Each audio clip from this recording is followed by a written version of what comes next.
Ya hemos tenido el incremento del... Por favor, ¿nos cortan el micro, Mandos? Gracias. Ya hemos tenido el alza del impuesto selectivo al consumo, que ha generado gran polémica, ¿no es cierto?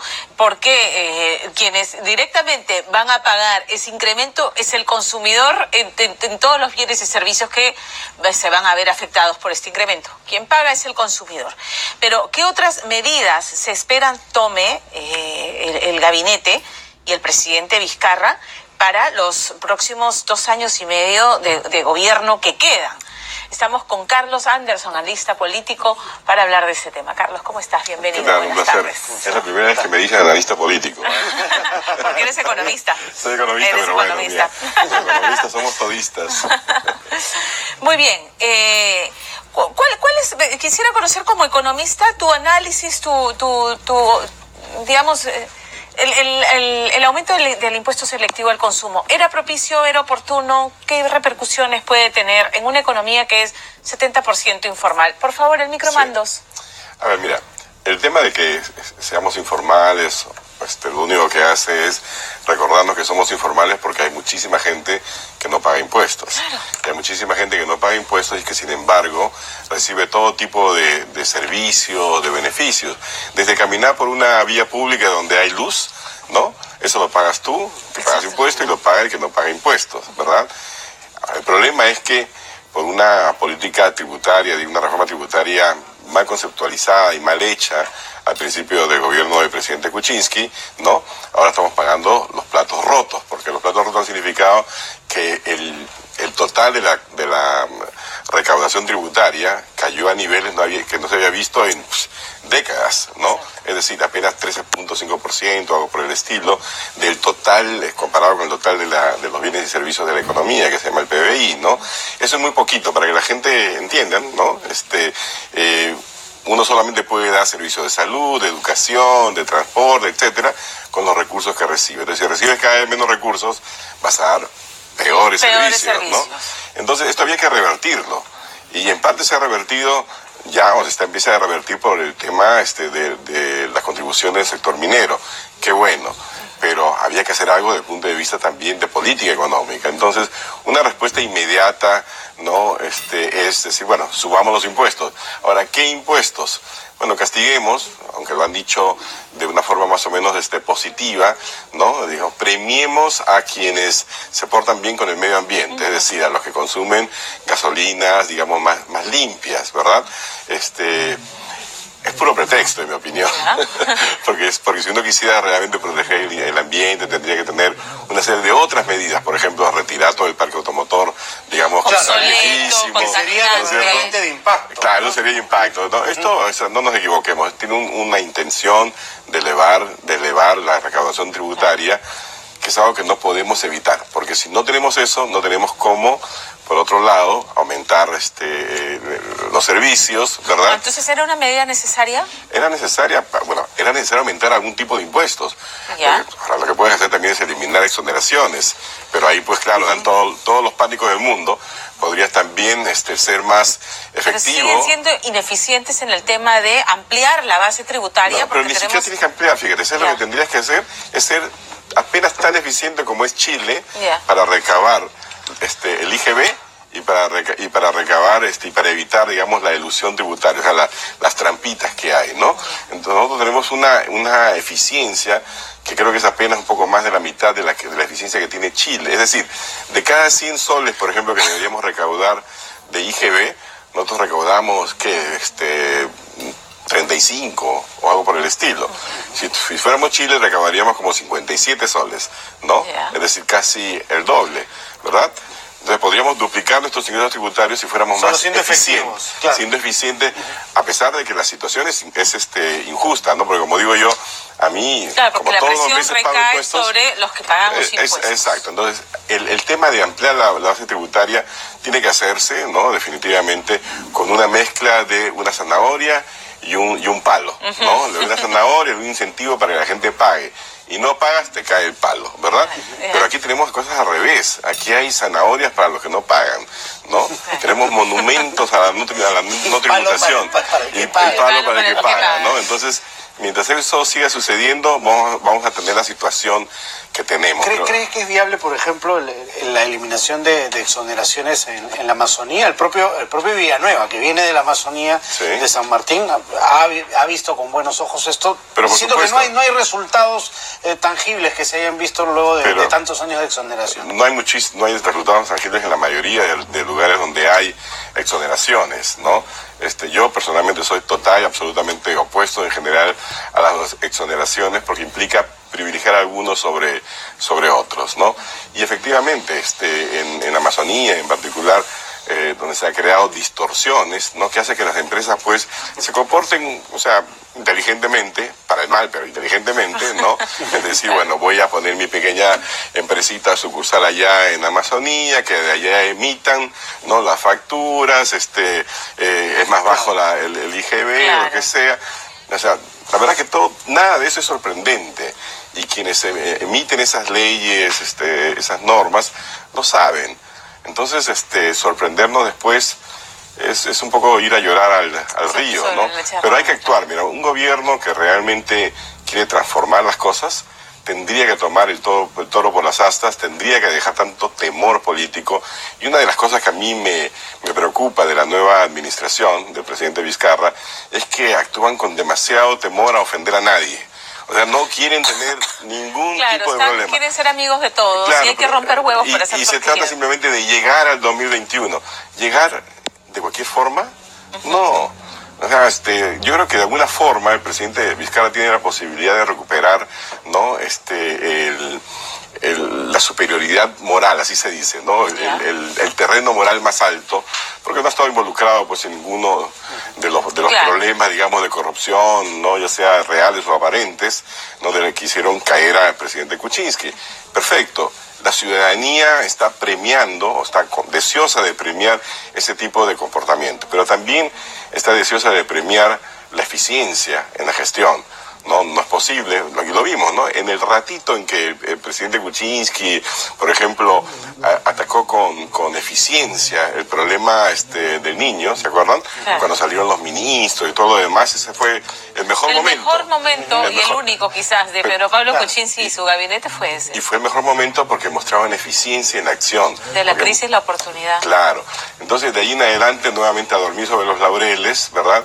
Y eso no va a funcionar. Entonces este nuevo gobierno, este nuevo gabinete, tiene que atreverse a hacer cosas, tiene que romper huevos.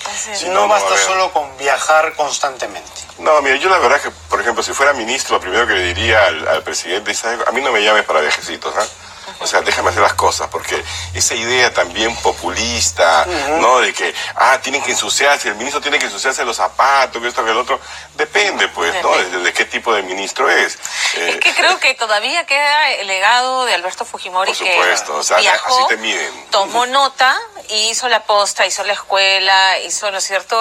Pero él hacía eso mientras tanto Vladimiro Montesinos gobernaba. Claro, exacto. y se creaba todo el aparato de corrupción. Entonces, si eso es lo que quieren, ¿verdad? La finta, como dicen en términos futbolísticos, claro, por un lado, y el verdadero juego.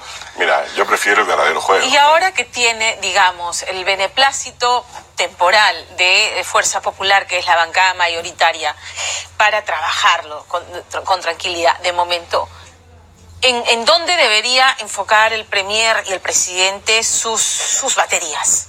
Bueno, lo primero es que debería asegurarse de que tiene baterías, ¿no? Porque eso implicaría pues un trato de igual a igual, ¿no? Y a veces el exceso de buenos gestos, de buen trato, ¿no? Da la impresión, no digo que sea, pero da la impresión de que hay más bien un poco de sumisión, ¿no? Bueno, a Pedro Pablo Kuczynski lo hicieron arrodillarse un par de veces. Pero por eso, claro, te digo, eso sería el peor error. Uno tiene que plantearse y plantarse desde la posición que tiene, que es una posición de poder. Y es de poder a poder, ¿no? Yo ejecuto, tú legislas, o sea, no nos equivoquemos, ¿verdad? Esta es mi responsabilidad, este es tu ámbito de responsabilidad. Entonces, establecido eso, claramente, ¿no? Yo creo que tienen que entender que este no es verdaderamente un gobierno de transición. El gobierno de transición fue el de Kuczynski. Es de transición. El verdadero gobierno es el que empieza, el que tenemos ahora, pues nos faltan 3 años y medio para celebrar la fiesta del Bicentenario, ¿no? Que la verdad que está súper descuidada. es impresionante, pero si uno se pone a pensar, por ejemplo, cómo celebramos nosotros el centenario de la República, ¿no? Lleno de regalos, usted ha visto el Parque de la Exposición, claro, etcétera, porque había pues una comisión que se pasó por todo el mundo, diciendo nos gustaría hacer esto, nos gustaría hacer lo otro. El año 2021 nos va a encontrar simplemente reventando cohetes y qué lindo y un discurso y se acabó, ¿no? Cuando podríamos haber empezado hace buen rato, por ejemplo, a pensar qué obra transformacional podríamos tener. A ver, no sé, invitemos a Google a que haga la gran farm, ¿cómo es granja. La gran granja de ordenadores, por ejemplo, en algún lugar del Perú para señalar que el Perú está caminando al siglo XXI realmente, ¿no? O sea, ¿cómo vamos a recordar el bicentenario? Del lado formal no hay muchas cosas. Desde el lado, digamos, no formal, debería ser por lo menos decir, oye, el año 2021 llegamos y desapareció la pobreza de los niños, ¿no? O sea, un objetivo tan sencillo como eso. O la anemia, que es algo más tangible y que todavía claro, la pobreza, una manifestación de la pobreza de los niños es la anemia, ¿no? Entonces, gran objetivo nacional, cero anemia al año 2021. Eso sí que sería como para celebrar. ¿Las metas numéricas crees que son alcanzables? Por ejemplo, llegar al 5% de crecimiento promedio y todas estas cosas que se han... Sí, a la gente en realidad no le interesa mucho porque es así, 5%, 4%, 3%. La economía peruana es una economía muy extraña, ¿no? Nosotros hemos tenido momentos en que la economía ha crecido 6, 8%, estaba muy caliente, pero la gente se moría de frío, ¿no? Había una, digamos, divergencia entre los números macros y la verdadera economía, digamos, doméstica, interna, ¿no? No nos olvidemos que la minería tiene un impacto muy, muy importante. Entonces, crecer rápido es importante. 4, 5, 6, 7%. No sirve para cerrar brechas. Eso es lo que escuché el año pasado en CADE. Pero también te digo una cosa, dejemos de pensar en brechas. ¿Ya? O sea, las sociedades que avanzan más rápidamente lo que hacen es dan saltos, se saltan las brechas. Por ejemplo, el tema digital, ¿no? Mira lo que está haciendo África. Yo a todo el mundo le recomiendo, ¿saben cosas? Sigan África. África está dando unos saltos extraordinarios en educación, en tecnología. Dentro de poco van a ser más desarrollados que nosotros. Ok, entonces dicen, esto es lo que hay. Claro. ¿Qué tenemos que hacer para realmente se siente el cambio? La digitalización. Bueno, digitalización en el tema educativo. Para comenzar, estar preparados para lo que se viene, para la automatización. El hecho de que tenemos pues una fuerza laboral que cada año crece 300.000 personas al año, pero tenemos entran al mercado laboral pero sin educación, sin preparación, sin capacidades que el mercado requiere.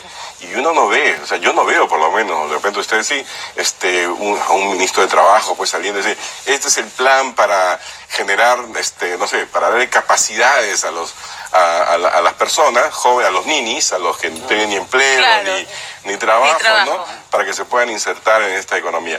En Talara hemos invertido $5.600 millones en una chatarra nueva, que es la chatarra con lustre, ¿no? Una chatarra con lustre, pero sin embargo, pónganse a pensar, pregunten a ver si hay institutos de capacitación para trabajo de la refinería, etcétera, en Talara. En estos momentos no hay nada, ¿no? Talara, conversé con el expresidente de Petroperú largamente y en resumen me dijo, lo heredamos, tenemos que sacarlo adelante porque de otro modo perdemos, porque ya hay plata que se ha invertido y ya no podemos frenar esto, tenemos que tratar de que sea eficiente para por lo menos llegar a estar tas con tas. Es así. Es una visión pues pobrísima, no sé quién sería el presidente, pero sabe muy poco de economía, porque eso se le llama costundido. A veces es preferible pasar la página y decir, ya perdiste, pues, ¿no? Como con Paolo, ya perdimos, ¿no? Ya está, pues ahora empieza hacia adelante, ¿no? ¿Con qué lo vamos a reemplazar? Porque seguir con lo mismo es un costo muerto, ¿no? Y en eso estamos en el caso de la refinería y un montón de otras grandes elefantes blancos, ¿no? El país necesita tener un sentido de urgencia que no se ve. El presidente lo ha dicho, tenemos que tener un sentido de urgencia. Y ha ido viajando y poniendo plazos, ¿no? En 6 meses yo regreso y quiero ver qué es lo que se ha avanzado. Digamos que está bien ponerse metas para saber hacia dónde caminamos y medirlo, ¿no? Por supuesto, pero eso es algo que no solamente basta con que lo diga el presidente, tiene que verse en la acción, la generación. Los medios tenemos que empezar a mirar las cosas desde esa perspectiva, tomarle la nota, hacer seguimiento, ¿no? A la acción del gobierno, a la buena acción del gobierno y a la mala acción del gobierno también. ¿Qué hacer con los proyectos mineros, por ejemplo, que están paralizados y que tienen una gran resistencia social que a través de los años no se ha podido vencer. Conga, Tía María. Lo primero que tenemos que hacer es no subestimar las razones por las cuales existe resistencia social. O sea, eso de pensar de que los cajamarquinos son unos tontos porque están sentados en un montón de riqueza y viven como pobres. Están en el top de la pobreza, ¿no? Pero te digo, sentados literalmente pero en el hay banco gente de en el Perú que desafortunadamente cree y escribe y grita por todas partes, ¿no? Que los cajamarquinos son unos idiotas porque, caramba, viven como pobres y teniendo un montón de riqueza. No es así. Esa no es la paradoja. La paradoja realmente es que después de tantos años, décadas de minería moderna, tengamos el nivel de pobreza que tenemos. Entonces hay que actuar, hay que cambiar radicalmente esa forma de mirar las cosas. Existe un concepto ya que se llama valor compartido, que las empresas mineras más inteligentes ya están poniendo en práctica, que es básicamente decir, bueno, aquí hay un recurso muy importante, sí, lo vamos a explotar, pero en la explotación de ese recurso no solamente va a beneficiar a mi empresa, ¿no? A mí como empresa, sino va a traer también riqueza y desarrollo a todos los que están allí. Miren, yo lo pongo de otra forma. En algún momento del siglo XIX se descubrió petróleo en Texas, ¿no? Y hoy en día tú tienes Texas, un estado que tiene una economía más grande que la del Perú. ¿Ya? Súper potente. En San Francisco descubrieron oro y después se construyó el Golden Gate, la ciudad de San Francisco, una cosa maravillosa. Es decir, se descubre un activo de este tipo y se genera toda una riqueza. Además, un círculo virtuoso. Exacto, aquí tú encuentras el recurso y generas pobreza. Tenemos Potosí, ¿no? 4 de los 10 distritos más pobres del Perú están en Cajamarca. 80 y tanto % de la población vive en actividades, digamos, de economía casi de sobrevivencia, ¿no? O sea, eso es inaceptable. Si alguien debería tener un poco de vergüenza son justamente las empresas que no han ayudado a cambiar ese estado de cosas. Que no han podido lograr cambiar la percepción que se tiene de ellos, ¿no? De la empresa abusiva que se lo lleva todo y destruye el medio ambiente y sus fuentes de sustento. Malas estrategias de comunicación, un poco... no darle la importancia que tiene, y eso ha permitido que demagogos, ¿no? En las regiones, ¿sí? Interpreten el sentir ciudadano y lo conviertan en protesta ya ciega, ¿no? En ese sentido, mañana, el miércoles, ¿qué mensaje debería llevar el ministro de Energía y Minas, el Premier? Porque la locomotora es actividad minera. Por supuesto, uno de convicción, en el sentido de convicción y también de saber perfectamente bien a quién representa, porque el ministro de Energía no representa a las empresas mineras. Ellas están grandecitas y saben cómo defenderse, ¿no? Tiene que representar los intereses del Perú. Claro, con presencia por lo menos, ¿no? Claro. Generalmente en esas situaciones el Estado siempre se ha retirado por la sombrita y ha dejado a la población y a la empresa enfrentándose y sacándose el pelo, ¿no? Así no funciona. Efectivamente. Un gusto, Carlos. Gracias por haber estado con nosotros esta tarde. Un placer. Muchísimas gracias por invitarme. Gracias. Y quien estuvo esta mañana con Milagros Leiva es precisamente el Premier César Villanueva, que negó haber participado